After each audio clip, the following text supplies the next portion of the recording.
house of the Lord. Amen. So before we dive into our message, today I'm going to introduce to you our brand new preaching theme, and this is all about the powerful truth about how God responds, or how God meets, or how God addresses our human condition. So if you say human condition, it means our condition as human. The realities of us being human, that we humans, we have limitations, we have weaknesses, na bilang tao tayo nagkasala, tayo nanghihina, tayo stress tayo, nag-worry tayo, and there are times we realize na kahit anong gawin natin, talagang hindi natin kayang gawin. And there are also times na akala natin kaya natin mag-isa, pero we cannot do things on our own. Lalo na sa ating mga OFW, yung condition natin, homesickness, di ba? Na-homesick tayo. And stress sa trabaho, stress sa work, stress sa amo, stress sa condition nyo sa bahay ng amo nyo, and at the same time, stress na tayo dito. Dapat yung kakampi natin sana, pamilya natin sa Pinas, na balitaan din natin, mas lalo tayong na-stress. Yun sa mga kapatid, these are some of the real examples of human condition. And throughout this series, we are going to discover how the Lord Jesus Christ meets us in the middle of these exact realities. So, to start with our series, we are only going to focus on one specific human condition, which many of us try to hide kasi we feel guilty about it, and that is our struggle of doubt. Yung doubt, pag-alinlangan, unbelief, uncertainty. That's why the title of our message for today is the cry of unbelief. Our text comes from the book of Mark, chapter 9, verses 14 to 27. It's quite a long passage. So hindi natin siya basahin yung whole passage now because we will talk about it later on naman. But I choose some few verses na naging central siya ng mensahe natin for today. And the verses are from Mark 22, half of 22 to 24. So basahin natin. But if you can do anything, so this is actually about the father na yung anak niya was demon possessed. So dinala niya yung anak niya kay Jesus, sa mga disciples ni Jesus, and ito yung sinabi niya kay Lord. But if you can do anything, take pity on us and help us. If you can, said Jesus, everything is possible for one who believes. Immediately the boy's father exclaimed, I do believe. Help me overcome my unbelief. Let us pray. Hallelujah, Lord. We praise you, Father. We glorify your name. We thank you so much again for this opportunity, Lord, na makapunta dito, makapag-worship sa iyo, Lord, most especially makarinig din yung salita for today. Lord, I pray in the name of Jesus, oh God, that you bless the hearts of your people here today, oh God. Kung ano man yung mga alaman na kanilang puso na nagdi-distract sila, Lord, from hearing your words today, I pray, oh God, na pakalinisin mo ang laman na kanilang mga puso, enlighten their minds and their hearts, Lord, para maintindihan nila kung ano yung mensahe mo today, oh God. And I also pray, Lord, na ako nagagamitin mo today. I pray, God, na lahat ng aking mga sasabihin, yun na mga bagay na gusto mo iparating sa mga anak mo today, Lord. Ay, ikaw mang muna sa pagtayo ko today. Thank you so much again for everything, for loving us. And thank you so much sa buhay ng aking mga kapatid na ito. In Jesus' name, Amen. So, ano pong doubt? Doubt in Christian definition, ito yung pag-alinlangan, a state of divided mind and wavering loyalty where a person is caught between belief and unbelief, causing a hesitation to trust God completely. Ito yung pag-alinlangan, nagdududa ka. Maniwala ka ba or hindi? Yung isang paa mo, gusto maniwala. Ang isang paa mo naman, nagdadalawang isip, maniwala ba or hindi? Totoo kaya itong sinabi, Lord, or bakit gano'n? You need to start ask questions. And people always think na pag nagda-doubt ka na, nagdududa ka na, wala ka ng pananampalataya. Actually, mga kapatid, doubt is not an opposite of faith. doubt actually is a sign that your faith was being tested. Ito yung ibig sabihin ng doubt. Kaya huwag mong sabihin na pag nagda-doubt ka, Kristiyano ka, wala ka ng pananampalataya. Actually, ano yun? Your faith was being tested because of the doubt, because of the realities of life. Sabi nga ni Voltaire, doubt is not a pleasant condition, but certainty is absurd. So, ang ibig sabihin nun, pag nagda-doubt ka, nag-alinlangan ka, it's not a very good feeling. Di ba? Lalong-lalo na sa ating mga OFW, pag may mga what if ka sa isip mo, di ba? Parang ang hirap magtrabaho, what if? Yung asawa ko na ibang kapitbahay na, di ba? What if totoo kaya yung hiningi nilang pera na ito yung paggamitan, di ba? Hindi kakaan. It makes you miserable and insecure kung nagda-doubt ka. But Voltaire also here reminded us that certainty is absurd. It's certainty. Yung may kasigaruduan ka sa lahat ng bagay, it's a very absurd thing. Why? Kasi hindi natin din alam, wala hindi tayo 100% na alam kung ano ang mangyayari bukas. Hindi nga natin alam kung ano mangyayari mamaya. So it's a very absurd thing. Hindi natin alam kung ano mangyayari tomorrow. At this moment, hindi nga natin alam kung ano pinagagawa ng ating pamilya sa Pilipinas. Because we are just humans. We have limitations. Pero ang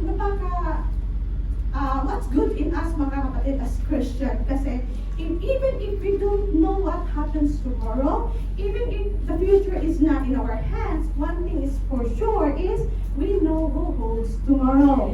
And we have 100% certainty na God remains faithful. Amen? So yun tayo, sure tayo nito. At sabi ko nga kanina na doubt is not an opposite of faith. Kasi sabi ni O.S. Guinness, faith that never doubts is not faith at all, but an illusion of it. Faith strives overcoming obstacles, and doubt is one of them. So pag hindi ka daw nagdududa, that is not faith at all. Kasi pag alam mo na ang lahat ng bagay, hindi na siya faith. Ano ba yung faith? True faith is stepping on something that is unknown. Yes. Alam mo na hindi siya nag-i-exist. Hindi mo siya nakikita. Pero alam mo, nag-i-exist. So alam mo na, kahit hindi mo nakikita ang ating Panginoon, alam mo na nariyan siya. Alam mo yung presence niya. Alam mo yung mga promises niya. At pinaniniwalaan mo yun. That is faith. So pag ikaw daw, umasta kang alam mo lahat, ilusyon lang yung mga kapatid. Huwag kang mag-ilusyon. Kasi nga, so if you start doubting, sabi nga nila, if you start ka nagda-doubt, nag-help yan actually sa faith mo. Kasi pag nagda-doubt ka, you starting to ask questions. Diba? Bakit ba ganito, Lord? Bakit ba ganyan? So nagsisig ka ng answer. And nakita din sa ating, sa salita ni Lord na pag, if you lack wisdom, balik ka sa the source of all wisdom. Saan yung source of all wisdom? Ang salita ng ating Panginoong Jesus. Ito in James 1:5, ito yung sinabi, if any of you lacks wisdom, you should ask God, who gives you generously to all without finding fault, and it will be given to you. So, anong sabi dito? Pag mayroon kang mga question, may gumugulo sa isip mo, balik ka a source of all wisdom. Doon mo isabihin lahat kay Lord. Kasi nga, siya yung, God will not condemn you, will not give you generously without finding fault. Kasi minsan, pag sobrang open tayo, nagda-doubt tayo, sinabi agad natin sa iba, sa kapwa natin na hindi naman sure sa kanilang faith. Sabihin, tagal mo ng Christian, nagdududa ka pa. O iba, ganun yun. Agad, may condemnation agad tayo. Pero pag sinabi mo lahat kay Lord, Lord is willing to listen. He is generously give you His presence, His peace that you need, mga kapatid. So, and this truth about doubt, mga kapatid, we put this one into action today. Makikita natin siya sa passage natin today. In our passage, dito natin ma-discover kung how Jesus responds to the human condition sa isang ama na yung sagad na yung pananampalataya na because sa kanyang malaking problema. So to give you a bit of context sa ating passage, if you still remember the time when si Jesus pumunta sila sa top of the mountain, John, si James, John, and Peter. So yung three disciples kasama nila doon sa top of mountain nagpe-praise the Lord. Then, mayroong transfiguration na nangyari. Alam mo yan, nagta-transfigure, dumating si Moses and si Elijah. And itong mga tatlong disciples, they have this heavenly moment during at that time. Kasi na-witness nila yung transfiguration. Pero, opposite naman ang nangyari sa 9 disciples doon sa baba. Kasi, nung pagbaba nila sa mountain, ang natagpuan nila doon, kaguluhan. Bakit nagkagulo ang mga tao? Kasi may isang ama na dala-dala niya yung anak niya na demon possessed. Kasi nga, nung itong ama, nabalitaan niya, during that time mga kapatid, famous na sila Jesus. At saka mga disciples, sa time natin famous na sila. Kasi nga, nag-start na sila sa kanilang healing ministry. Nagpapagaling na sila ng mga tao, nag-do miracles, and nagkakas out na rin sila ng demons. Kaya nung napalitaan ng ama na dumating sila Jesus, so siguro excited siya. Kasi di ba, ito na talaga yung pagkakataon na maging okay na yung anak niya. Pero nung pagdating niya doon, sinabihan niya yung mga disciples, 9 disciples, na ika-cast out, help him to cast out the spirit. Ang nangyari, hindi nagawa ng mga 9 disciples. There were 9 disciples, isa man lang sa kanila hindi nag-cast out. Hindi na-cast out yung demon, yung spirit. So, ang nangyari ngayon, you feel nabiko yung ama. Siguro inisip niya na wala na talagang pag-asa. Kasi nga, kung hindi man lang nila nagawa. So, imagine mo lang, in this exact moment, mga kapatid, dito na yung nag-create ng doubt.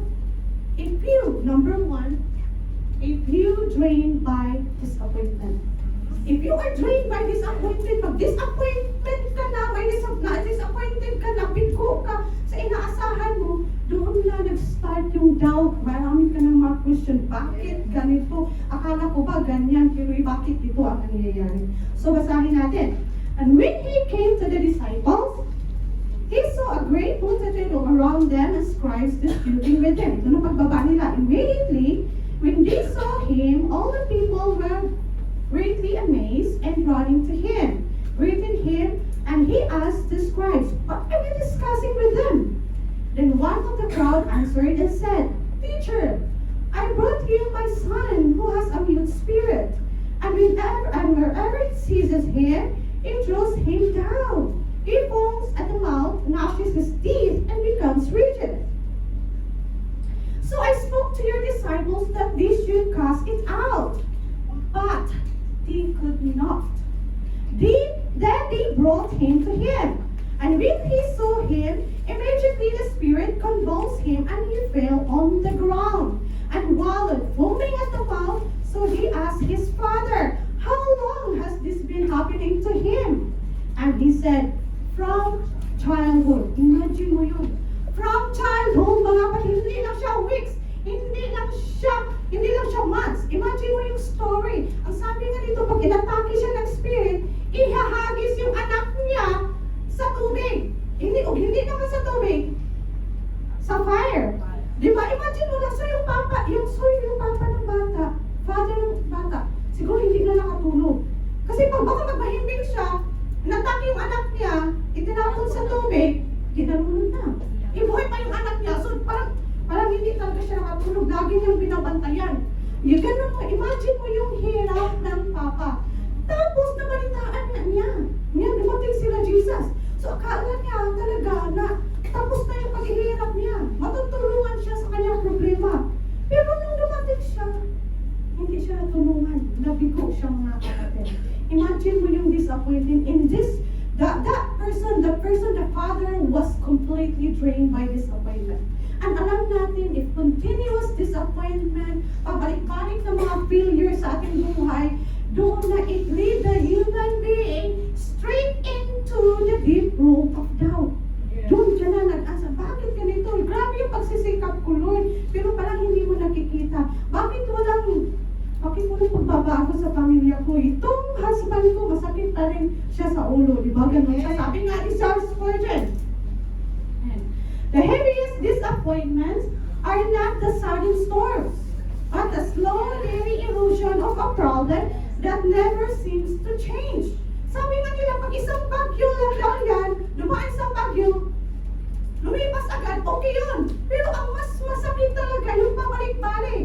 Pabalik-balik na sakit na walang cure. Pabalik-balik na sakit sa ulo. Akala mo nagbabago na, bumalik ulit. Tapos, balik na, problema, na until now, wala pa rin kasagutan. Yun ang mas masakit. Yun ang masakit. Kaya marami ka ng mga tanong. And sa ating mga kapatid as OFW, di ba? Pagpunta natin dito, we have full of hope. Ay, maiahon ko na rin yung pamilya ko sa hirap. Di ba? Ganon. Tapos, pag sabi mo na, please may magagawa na ako sa pamilya ko. Tapos pagdating dito, iba yung disappointed ka sa trabaho, klase na trabaho, yung katayuan mo sa iyo mga amo. Tapos, disappointed ka, balitaan mo pa doon sa Pilipinas na mayroon ka na sanang mga budget para matulungan sila. Napariwala naman yung mga yung husband mo, feeling niya, napariwala din siya. Nag-iba din siya, di ba? Yung mga ganyang mga disappointment mga kapatid. And then you know that in the Bible we have this also in Proverbs 13:12. Hope deferred makes the heart sick, but a longing fulfilled is a tree of life. So pag ang hope daw na siya shattered, ang hope daw na bibigo ka daw sa inaasahan mo, nasasaktan din daw yung puso mo, mga kapatid. Doubt doesn't mean you are ungodly. Actually, doubt is a symptom that you are a heart-sick believer. Sick yung puso mo. May sakit yung puso mo, mga kapatid. Nag-stand ka na ng doubt, there's something wrong with your heart. So, pag sick yung heart mo, you need a cure, of course. And, pag nag-cure, the best, if you need a cure, you need a physician. So, doon ka lalapit sa isang manggagamot. And ilalapit mo yun siya to our great physician. Our great physician is the Lord Jesus Christ. Kasi ang heart mo may sakit, ibabalik mo yan to the creator of your heart. Kasi nga, siya lang mismo, siya ang gumawa ng puso mo, siya yung nakakalam kung ano ang dapat gawin ng puso mo. Kaya if you are disappointed, mga kapatid, huwag kayong turn away from God. Hanapin mo yung cure sa iba. Hindi yan, mga kapatid. Ibalik mo yan sa may gawa ng puso mo. Yung cellphone mo, yung iPhone mo pag nasira, hindi mo naman yan hindi ka naman pupunta sa Samsung para ayos yan. Ibalik mo yan sa may gawa. Punta ka ng Apple. Diba? Doon yan, ganun mga kapatid. And if you are, if you experience this kind of disappointment, mga kapatid, we have to practice just like David.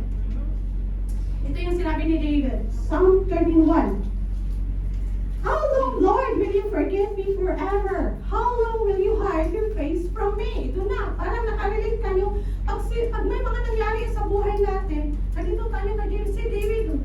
Si David was spiritually doubting.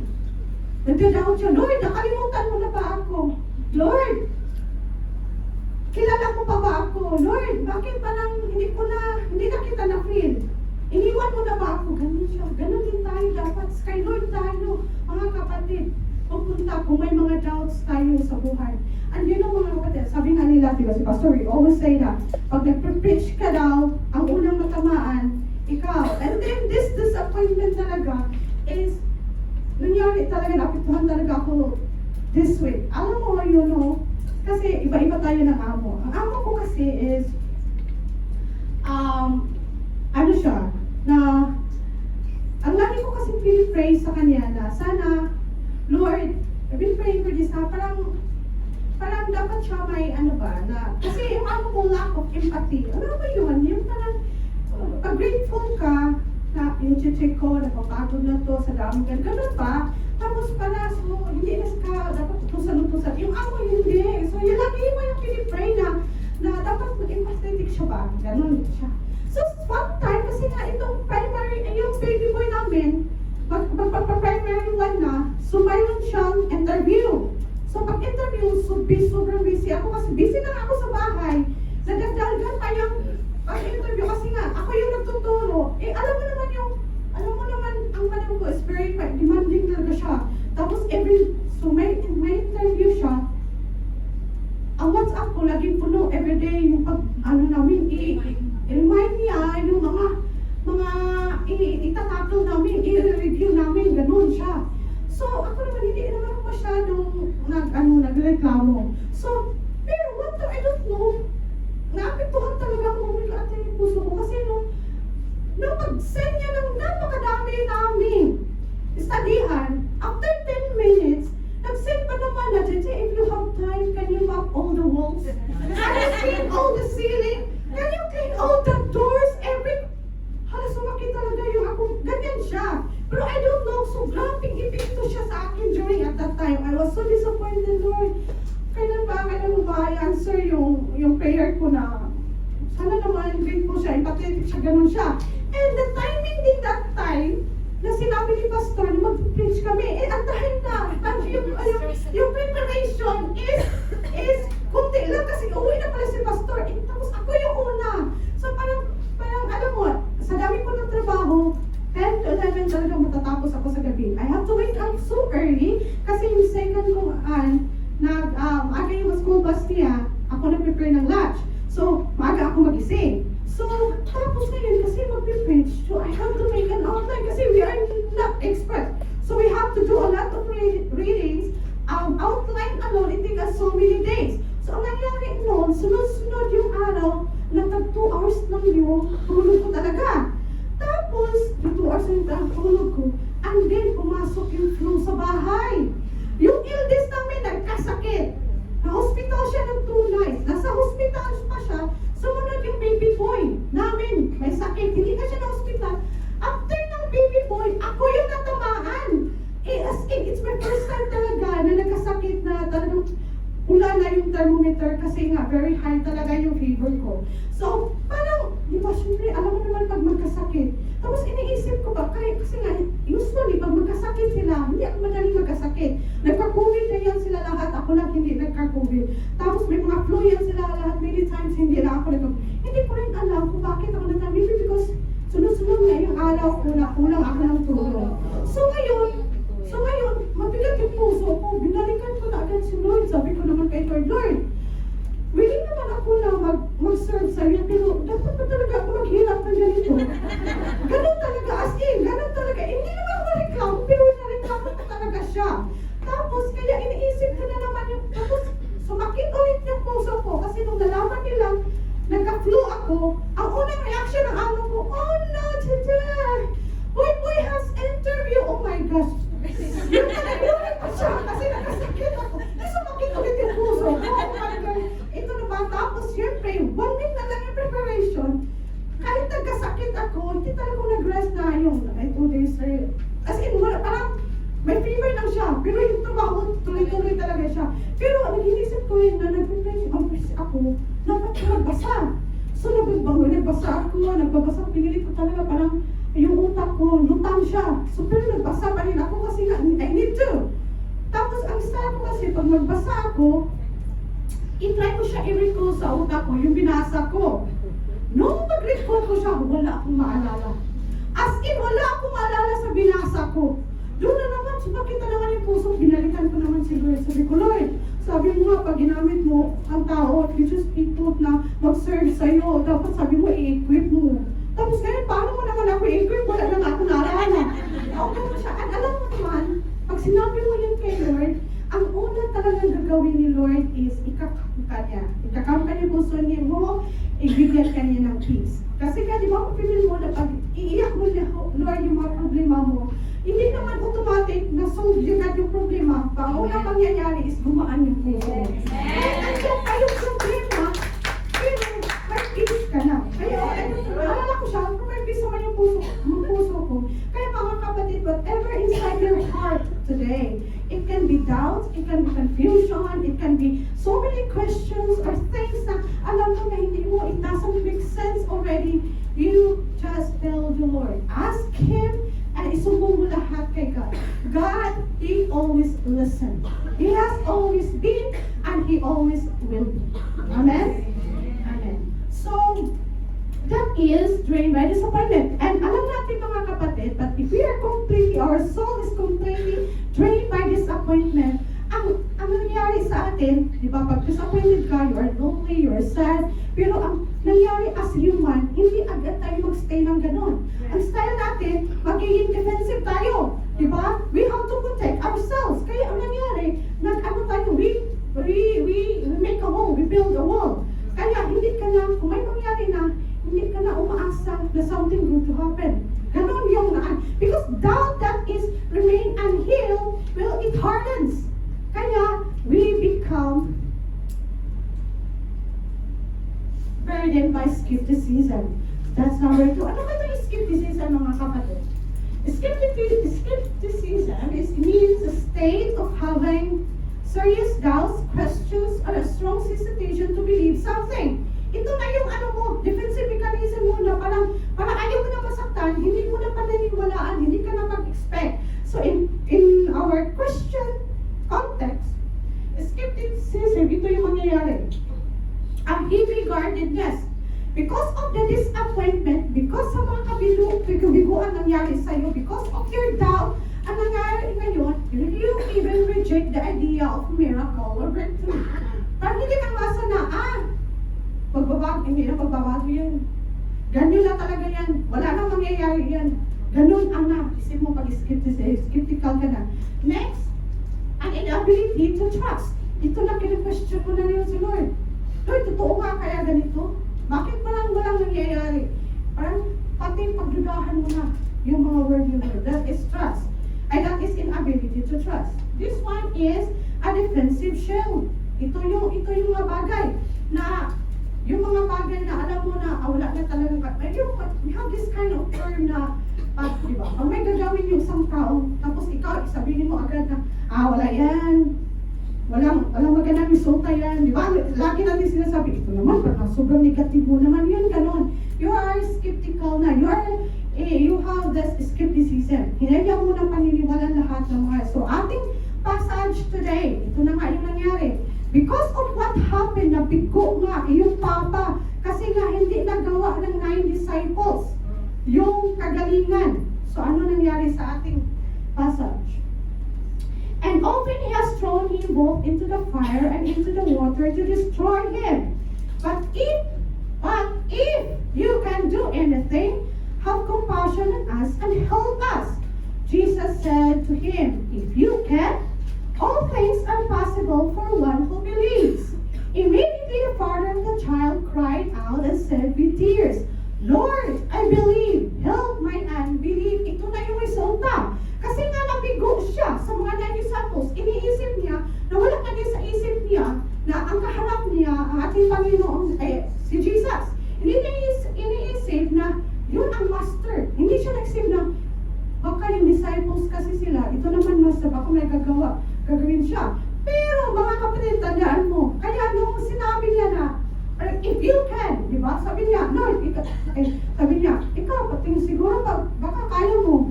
Pwede mo naman kami tulungan. O ganun. Parang ganun na siya. Parang, he asked the Lord, pero ang yung if, hindi mawawala. Nilagyan niya yung if ng, and usually mga kapatid, kasi pag nagbasa ako ng commentary, they always say na he is already in front of the creator of the world. The sovereign, the all-powerful one. Ganun siya. Pero, nagdadaw pa rin siya. Mga kapatid kasi, pag magbasa ako ng Bible, I put myself in their shoes. Pero paano pag ako yung nandoon, posibleng ganun din yung reaction ko. Tayo ngayon, that's why every time I read the Bible, I am so thankful na nabuhay ako ngayon. Why? Nabuhay ako in this generation. Why? Because we don't know what happened. We don't know. We already know kung ano ang laman ng Bible. Alam natin, that Jesus is indeed God. That Jesus indeed is the all-powerful one. Pero during at that time, hindi pa nila alam yun. Di ba? So ikaw, magdadalawang isip ka nga. Kahit alam mo na si Jesus yung master ng master sa mga disciples. Pero yung duda, hindi na mawala. Kaya nilagyan niya ng if. Pero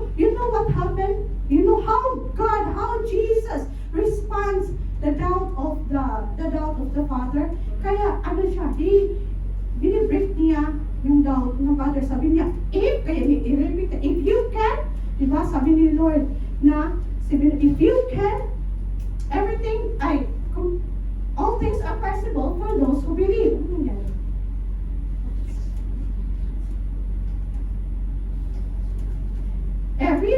Everything is possible for those who believe. Ganun din siya kahapon. This part siguro talaga. Meron talaga. Okay, so ito na nga yung nangyari. If you can easily believe it, you know what, mga kapatid, this is how God responds to our human condition. He answered the Father's plea, not because the Father has a perfect faith. Hindi niya ni-reject yung Papa, not because of his doubt, but he accepted the plea because of his just the 10% of faith.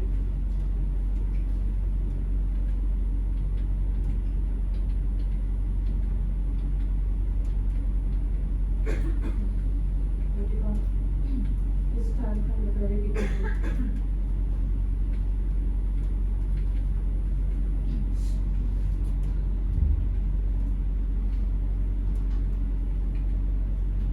Okay. So ito na yung nangyari. So nga ito na, nagkaroon na nga yung doubt, nagkaroon ng if. Pero ang sinabi ni Lord, pero He break the ifs. Kaya ganyan si Lord eh.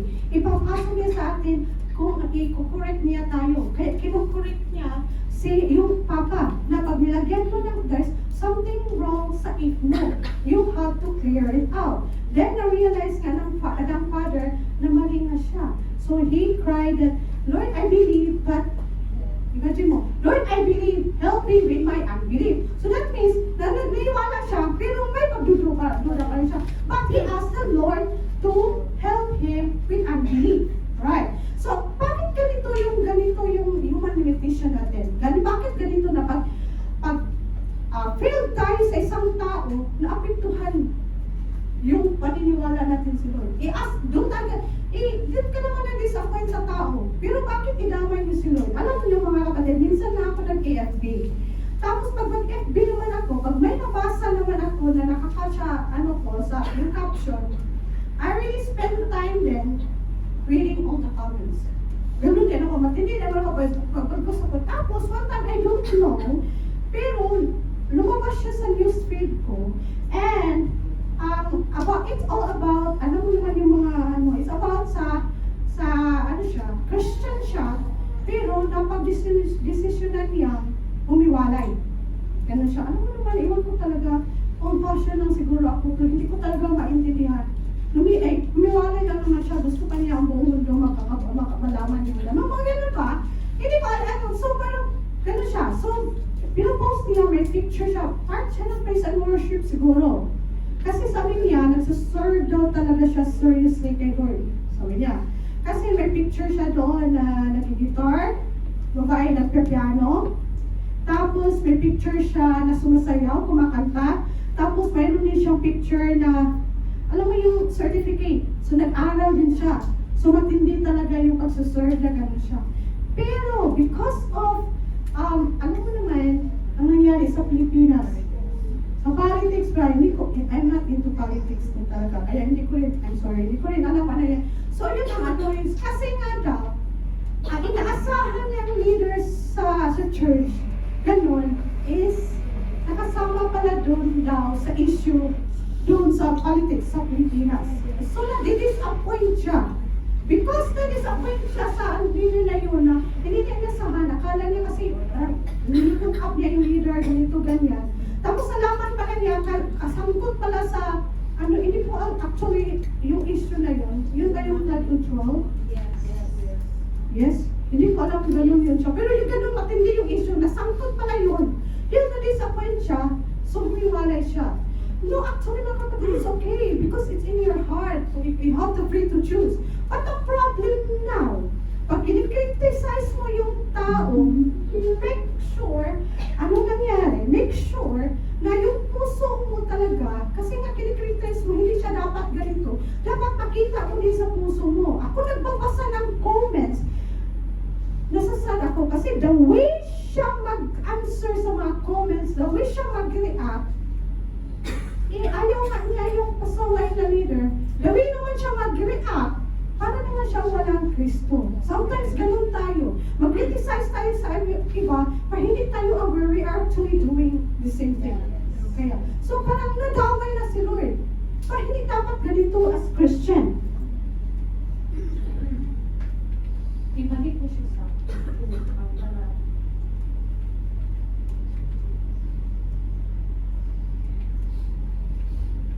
bakit? Ito, alam ko ba? Na-press ko dito?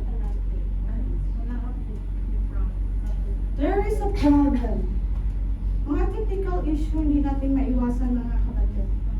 So in Charles Spurgeon, ituloy natin, the address of the Father, sabi nga ni Charles Spurgeon, the address of the Father was a mixture of faith and unbelief. But he did not let his unbelief keep him from pleading with Christ. Ito na ngayon. Di ba nabigo na nga siya? Pero napapansin niyo mga kapatid, hindi umuwi yung Father. Nandun pa rin siya. Nandun pa siya. So that means mayroon pang kunting faith na natira. Ganun din sa buhay natin. Pag disappointed ka, huwag kang humiwalay. You stay there. That small faith of yours, yun ang gamitin mo para i-address mo siya sa tamang tao. Kaya yun ang nangyari sa Father. Let us unbelief keep him pleading with Christ.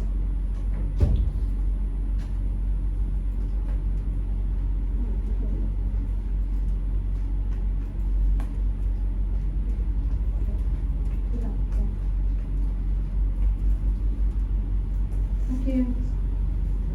So ito yung sinabi ni Charles Spurgeon. Kasi mga kapatid, kung na-respond si Lord, naintindihan niya yung limitation natin, naintindihan niya yung weaknesses natin. At hindi niya na tayo, hindi siya nagsisenter, hindi siya nakafocus sa doubt natin, nakafocus siya. As long as may kunti kang faith, that's enough for God to perform miracle and miracles sa buhay mo. Kaya diba ang sabi niya sa Matthew 17:20, truly I tell you, if you have faith as small as a mustard seed, you can say to this mountain, move from here to there, and it will move. Ito yung nangyayari mga kapatid. That if you, kahit kunti lang yung faith mo, yun ang gagamitin mo para ibigay mo kay Lord, and Lord can perform breakthrough and miracles sa buhay natin mga kapatid. And if you talk about doubt, the very best example yan mga kapatid is si Thomas. If you still remember kay Thomas, diba si Thomas, yung sinabi nga sa John 2:25, diba, si Lord, nung sinabi niya si Lord is, diba si Lord namatay, diba? And then, after the resurrection, si Lord nagpakita sa mga disciples. And during the time, si Thomas absent. Hindi siya present.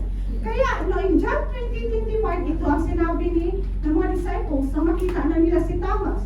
So the other disciples told him, we have seen the Lord. But he said to them, unless I see the nail marks in his hands, and put my finger where the nails were, and put my hand into his side, I will not believe.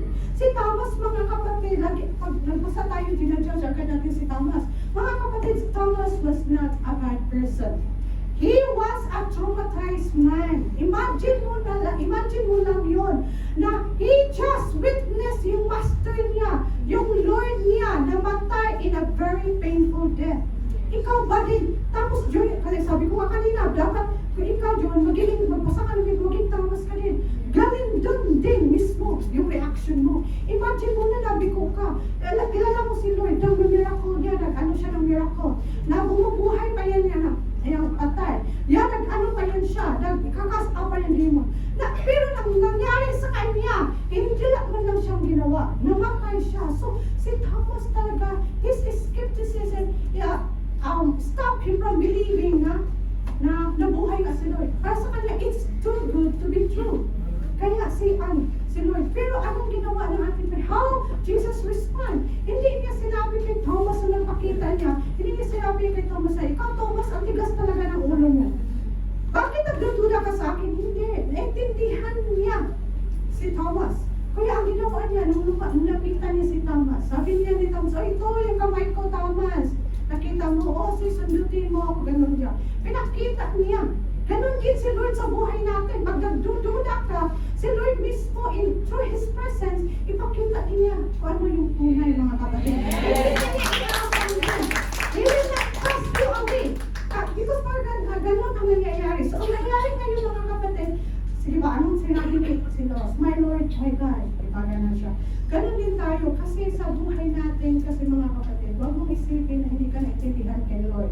Pero God is always there to listen sa mga question mo, sa mga hinanain mo. You're broken-hearted, if you are weak, if you are nagdadalawang isip ka, just tell everything to the Lord. He always there to listen. Ang ating faith daw is para siyang Wi-Fi signal. Kasi pag Wi-Fi ka, di ba pag may ka-video call ka, pag full bar yung Wi-Fi mo, automatic makunik yan. Pero, not all the time na full bar yan. Paano pag may bagyo, nag-ano na, nag-iba na yung Wi-Fi, may 2 bars, 3 bars, nag-1 bar na lang siya. So, ikaw na nag-1 bar ka yung Wi-Fi mo. So, ngayon ang gagawin mo, maghanap ka.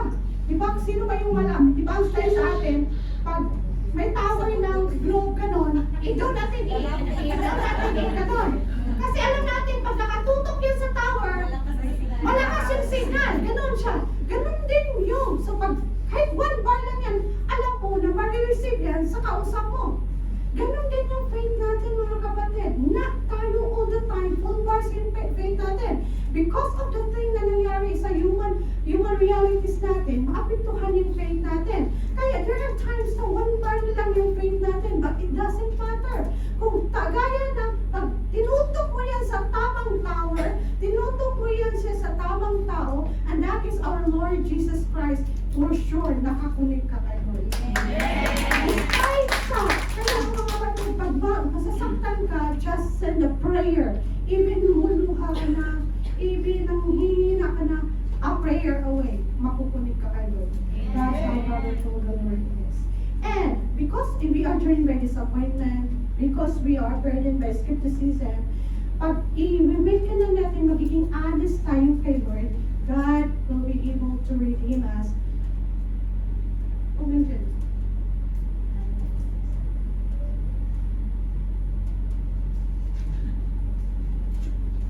God will be able to redeem us by His grace.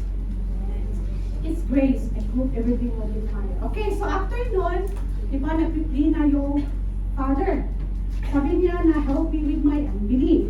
So ito yung nangyari. When Jesus saw the people came running together, He rebuked the unclean spirit, saying to it, deaf and dumb spirit, I command you, come out of him and enter him no more. I commanded you.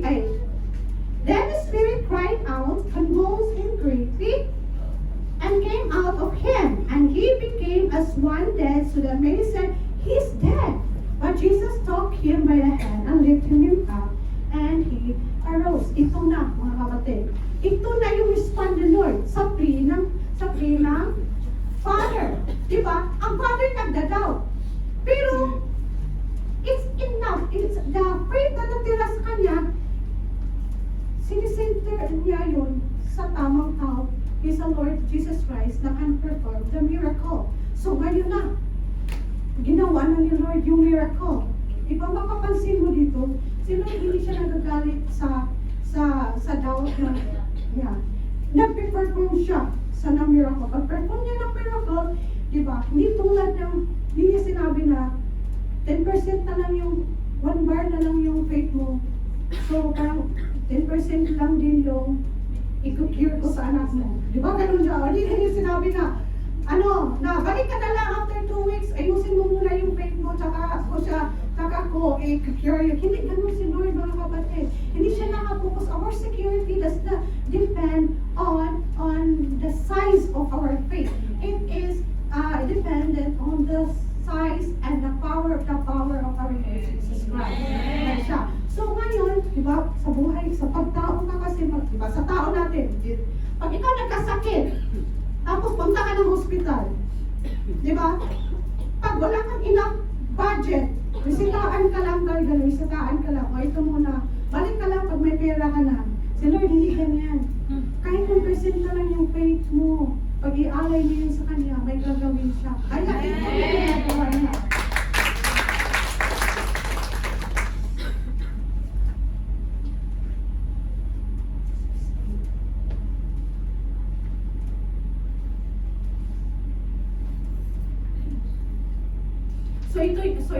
So ito nangyari. So mga kapatid, and this part here, pag ang breakthrough and miracle happen mga kapatid, hindi siya spontaneous, hindi siya very calm. Mapapansin mo, kaya nung si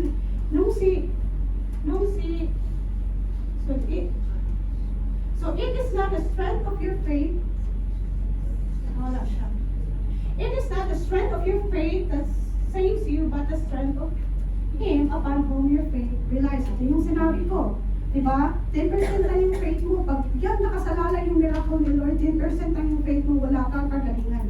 10% lang yung kagalingan. Buti na lang. Because of His grace, that is grace. Because of His grace, siya mismo ang pumuno sa pagkukulang mo. Kaya na-prefer ko yung miracle, mga kapatid. That, you know, grace is something God has given to you because you deserve it, but because God is good. Realize that one. 15, 17. And mapapansin natin here mga kapatid, breakthrough will not happen na very spontaneous. The first one, diba? Andito nangyari. Nung Jesus commanded the spirit to come out, then the spirit cried out, convulsed him greatly, and came out of him. And he became as one dead, so that Mary said, he is dead. Ito mga, there is a very powerful spiritual truth here mga kapatid. That the enemy, nagtatanong yung enemy, the enemy fights the hardest right before he is cast out. Ito yung di ba mapapansin mo sa buhay mo, early Christian ka pa, when you decided to follow Jesus, doon na, inatake ka ng enemy. Di ba? Ganun na siya, may mga problema ka na, nag-burn ka, nagpabaptize ka na, doon na sunod-sunod yung problema. Or, if you decided to tithe, nagta-tithe ka na, doon na din pumapasok yung mga marami kang gastusin. Napapansin niyo yung mga kapatid, doon ka na inatake ng mga kaway. But I tell you mga kapatid, do not be despair. Because inatake ka ng kaway, para hindi ipaalam sa'yo na nananalo siya. But actually, the enemy knows that he has already been lost. Wala na siyang kapit sa'yo. And napapansin mo na, napapansin niyo, di ba, ang mga tao, di ba, nag-convulse na yung bata. Di ba? Ang tingin ng mga tao, baka patay na to. Si Jesus also failed. Ganun, di ba? Yung mga marites doon, marites during time, imapak ka agad. Tapos ito nun, di ba? Sa buhay din natin, di ba? Mapapansin mo pala, nung kababaptize ka, ang term kasi nila, pag lumipat ka ng ibang, dito ba, nag-Christian ka, nagpapaptize ka, ang sabihin agad nila, lumipat ka na ibang relihiyon. Relihiyon agad yan, di ba? Lumipat ka na ibang relihiyon, pero actually we don't talk about religion. We talk about relationship with Jesus Christ, right? So, pero sa iba, hindi nyo naintindihan. Relihiyon agad yan. Tapos kasi nga, nagpo-compose na yung inatake ka na, nagtatantrums na yung enemy, inatake ka kasi nga, gusto mo na sumunod kay Lord, ang tingin naman agad ng mga tao, gaya din doon. Sabi, he's dead. Ganun din, nababasin nyo ba? Akala mo ba okay yung born again mo? Pero anong nangyari sa iyo ngayon? Diba? Okay yung pagsabi, anong sabi pag nagtatay ka, may blessing ka, bakit ayaw nangyari? Marami ka na mga pagbabayaran, nagka-short ka na. Diba ganun yung, I tell you mga kapatid, pag nalagpasan mo na yung part na yun, na inatake na ka ng kaaway, malagpasan mo na yun, nag-mature ka na. Kaya that time, nag-mature ka, that time pag umatake ulit, alam mo na kung saan ka kakapit. Alam mo na gamitin yung armor ni Lord sa iyo. And that is the word of God. Kaya, pag nagdabak ka, nag-disappoint ka, sabihin mo lang ka Panginoon. Ito yung sinabi. And then, after that one nangyari, di ba? Wala na talaga siya. Okay. So, wala tayong PowerPoint. Buti na lang ito na. Tapos, di ba? Tapos, alam mo, yung last part na yun, di ba? Para nakapatay yung bata. Di ba? Para patay yung bata. So, nilapitan siya ni Lord at tinayo. Mga kapatid, the entire gospel was being presented here.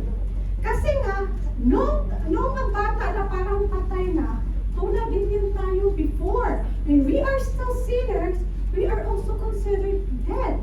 Right? Gaya ng bata na hindi kayang tumayo. He cannot save himself. Tayo din before. We are sinners, we cannot save ourselves as well. Pero anong ginawa ni Jesus sa bata? Siya mismo ang lumapit at tinayo siya. Sa buhay din natin, hindi natin kaya i-save ang ating Panginoon. Ano yung gospel? Si Lord mismo ang humapa, nagpakatao. He died for our sins, for us to be saved. Because of His great love, His full of mercy, made us alive in Christ. Kahit we are in a transgression, right? And we are saved through His grace. Mga kapatid, ganun yan. This is the entire gospel here. Kung tayo yung bata na hindi natin kaya i-save yung sarili natin, sino ang ginamit ni Lord para makilala natin siya? Ginamit yung ama ng bata. Sa buhay din natin, may ginagamit din si Lord para ipakilala mo si Jesus Christ. And the best thing that happened here, mga kapatid, makikita natin yung result, yung mentorship, di ba? We are so blessed because may mentorship tayo. Doon nga nakita niyo na you know the Lord Jesus Christ mo. Yun ang nag-guide sa'yo. Yun ang ginamit ng ating Panginoong Jesus para i-guide ka. And the other promise in Isaiah 41:10, fear not, for I am with you. Be not dismayed, for I am your God. I will strengthen you. Yes, I will help you. I will uphold you with my righteous hand. So kung hindi natin kaya, Jesus will step into our struggles, into our down, and samahan niya tayo para ma-overcome yun, mga kapatid. Ang sabi nga ni Matthew 4, even if our faith is weak and fragile, it still lays hold of the very same Christ, the very same Savior, as does a strong, perfect faith. So, kahit daw yung maliit lang yung faith natin like a mustard seed, kahit weak siya, kahit one bar lang siya yung faith natin, it's still the same, it's still pointed to the right person. So that is the Lord Jesus Christ, the same as when you have full bar. Sabi nga nito, I will help you, I will Okay. So, sabi nga dito, a shaking hand can receive a precious gift, just as well as a steady hand. Diba? Kahit shaky yung hand mo, makareceive pa rin yan siya ng grace of God and restoration. Same as kung steady yung hand mo. Diba? So, our security does not depend on the size of our faith. Imagine mo yan. It is dependent siya sa grip na ating Panginoong Isus sa atin. Hindi niya, the moment we i-alay natin yung faith natin kay Lord, sabi nga ng kanyang salita, walang sino bang makasnatch sa atin sa kanya. Kasi He is holding us. And this is how God responds our struggle of doubt, mga kapatid. Na God, the Lord Jesus Christ, hindi natin i-abandon. Hindi niya, our disappointment does not disqualify us. Our skepticism, hindi niya na maging dahilan na i-leave us. But, it's through His grace lang, mga kapatid, na ma-overcome natin yung human condition na ito, which is doubt. Okay? And, the last part, wala tayong this is the last part. Jesus did not cast out the Father because His faith was mixed with doubt. Hindi niya kina-cast out yung Father, balik ka muna dito, ayusin mo yung faith mo kasi 1% na lang. Hindi niya ginawa yun. He did not slam the door on Thomas because he demanded to see the scars. Hindi niya sinabi siya kay Thomas na, Thomas, tigasan mo lang, hindi ka naniwat. Hindi niya sinabi yun. Our Lord is infinitely patient with trembling hearts. Ganun Jesus ang ating Panginoong Jesus. Mga kapatid, bring Him your doubt.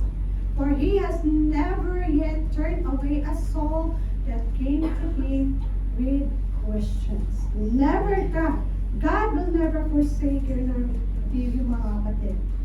Kahit may mga doubt natin, human condition natin, mga kapatid, iaalay natin kay Lord. Ikukunik natin sa Kanya. Siya yung may kakayahan. He is the all-powerful God. He is the sovereign God. He is the creator of all things.